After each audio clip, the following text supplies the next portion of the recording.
Kita akan coba merenungkan hal ini, saudara. Coba renungkan ini. Apa kerinduan Tuhan yang paling besar setiap kali dia itu lihat seorang manusia?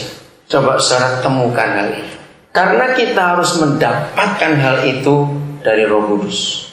Kalau kita belum pernah bisa tahu kerinduan Tuhan yang paling besar setiap kali dia lihat seorang manusia, maka sehebat apapun, dalam tanda kutip, kata pelayanan yang kita kerjakan, sehebat apapun korban, baik itu tenaga, waktu, materi, semuanya dalam jumlah yang untuk pekerjaan Tuhan, sehebat apapun kita habis-habisan untuk Tuhan kelihatannya.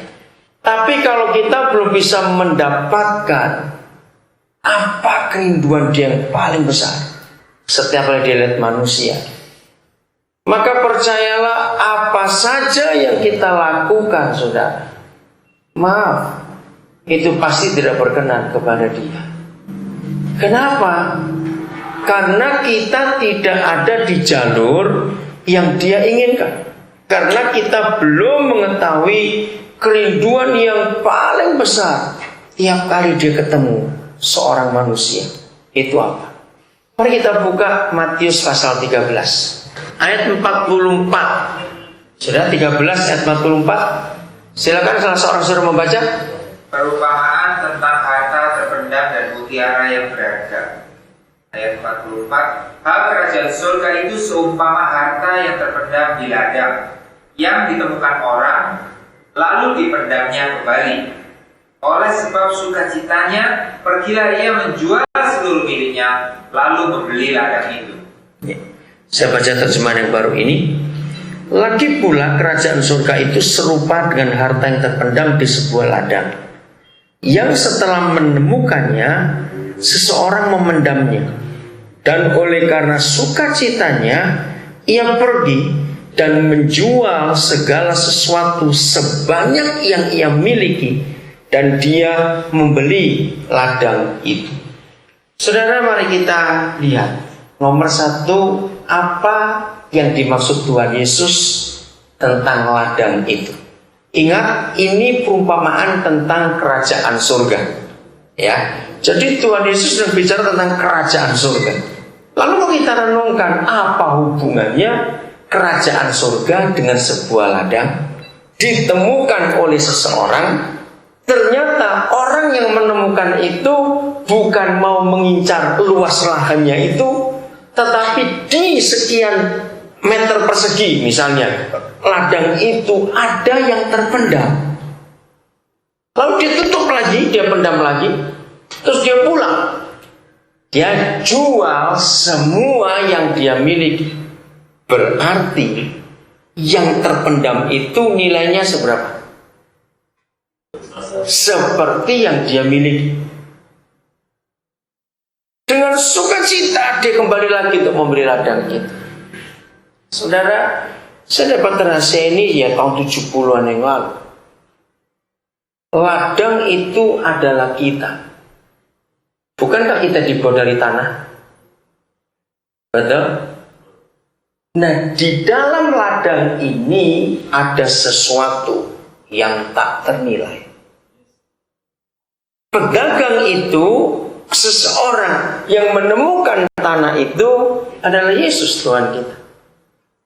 Setelah dia dapat ladang itu dan dia tahu di dalamnya ada sesuatu yang tak ternilai, dia pulang dan dia jual semuanya. Saya berikan saudara dua contoh. Yang satu dari sebuah buku yang saya baca. Yang kedua ini peristiwa yang baru terjadi akhir Januari yang lalu. Seminggu sebelum Januari, antara Imlek gitu, saya lupa. Satu kali saya baca buku judulnya Warisan Abadi. Dalam buku itu dikatakan, kalau saudara ingin menilai, mengetahui nilai sebuah kekayaan, ingin tahu tentang sebuah kekayaan sebesar apa, dia bilang jangan ke bank, jangan ke toko berlian, Jangan ke pusat-pusat keuangan yang kelihatan uang banyak. Jangan. Pergilah ke kuburan. Ayo, heran gak? Saya pikir ngapain juga kuburan yang kekayaan. Lalu baca semua nisan dan cari nama-nama orang yang orangnya pinter, orangnya dokter, dan orang begini juga yang umurnya masih muda-muda, di bawah 50-an semua. Nah, itulah kekayaan itu. Coba renungkan, ngerti nggak dia maksud oleh penulis? Lo jawab, ngerti tidak?